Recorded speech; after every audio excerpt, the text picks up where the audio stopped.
Hi guys, welcome back to my channel. My name is Talia Amani and this is Bookmas Day 2.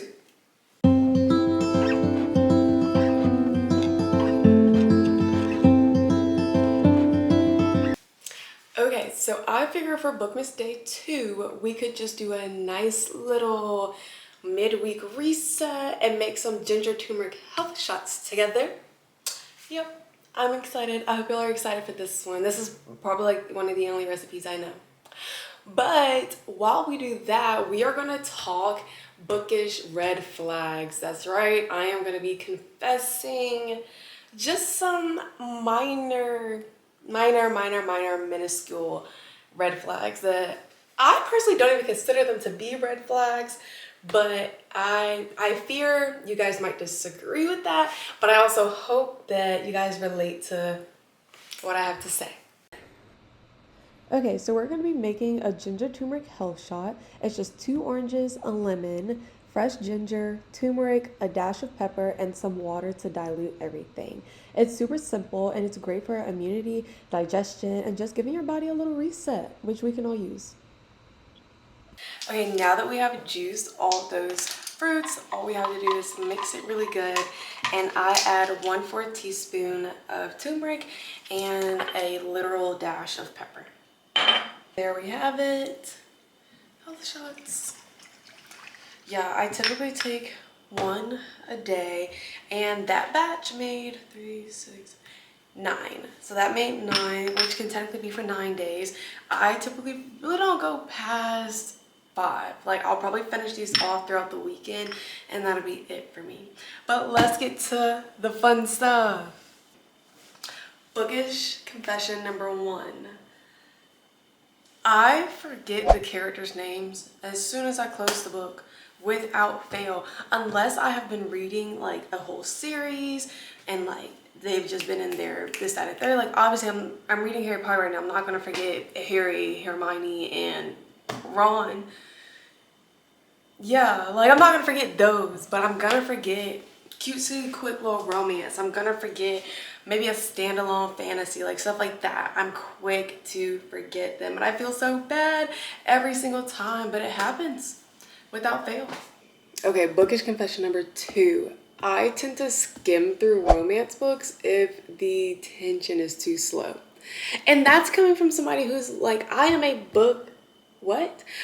romance girly forever, like for the rest of my life. You ask me my favorite genre, romance. You ask me what I love to read, romance. Like it's always gonna be romance. But if it's too slow, it doesn't do it for me. Like I need the banter to be there. I don't need them to be like too far apart. I don't want to wait too long for them to meet, stuff like that. Like I need it to happen fast and passionate, but not too fast, because obviously like I want to finish out the story and I want it to be beautiful. But if I'm waiting until chapter 37 for them to even hold hands, close the book. I'm sorry, close the book. Yeah. And I kind of feel like that leads to confession number 3. My least favorite trope is friends to lovers. Sue me, I'm sorry. I love a nice, beautiful, oh my gosh, they got together at the end. Like maybe if the friends to lovers is part of like a side story where like they're not our main couple, but they're in the story too, and like we expect them to get together and like, oh, like that makes sense. That's cute. I'm all here for it. But like I said, it needs to be like, I don't know, I feel like I'm just kind of telling on myself here. Like obviously enemies to lovers is my favorite. I like when they kind of hate each other just a little bit. Just a little bit. A little bit. And it doesn't have to be, I'm not talking hate each other like, oh my gosh, like I gotta kill you. Like I feel like Powerless was bordering that kind of line of like, oh, hate each other, but y'all love each other, you know? Like she was going a little far. I mean, she killed his, wait, spoiler. Anyways, not gonna drop any spoilers to the book, sorry guys. But overall, I need them to be a cutesy little enemies to lover, but friends to lovers is just a little soft for me. Like I'll still read it, but it's definitely my least favorite out of the tropes. Confession number 4. whenever I open up a fantasy book and I see a map, the book is closed for at least 5 minutes. That's how I know I need to mentally prepare for the ride that the book is about to take me on, because I just feel like that's really intense. Like, that's really intense at first, and it's just right there in my face, and everything is just so like, I can't pronounce it, and I just know while I'm reading it, I'm gonna be in my head just saying like gibberish, but I'm still gonna read it. I love a good fantasy book down, but the maps are just so intimidating. They really, really are, especially as someone who started off as more of a romance girly and now I'm broadening my horizons into fantasy. Like, I'm not always prepared for that. And finally, confession number 5. I will lie and say that I am currently reading a book that I put down a month ago.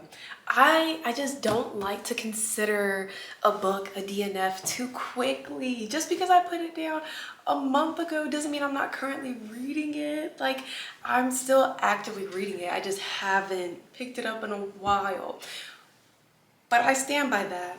I really, really do. It's not a DNF until I'm like, I'm not gonna touch it again, not really gonna even attempt to pick it back up. But until that moment, it is not a DNF. It is, I'm currently reading it. And I just so happen to currently be reading 5 different books. I don't know what to tell you, but thanks so much, guys, for watching. I hope that this didn't ruin my reader reputation too much. I hope that it was more relatable than it was outlandish. I don't think those were too crazy. Let me know some of you guys' red flags when you're reading, or honestly any confessions that you need to make too. If you didn't meet that goal, I know that I didn't meet my reading goal this year, so just let me know. And yeah, this is a safe space, guys, okay? Judgment-free zone. Unless you hate one of my like all-time favorite books, then I'll actually shed a tear. But see y'all on Bookmas Day 3.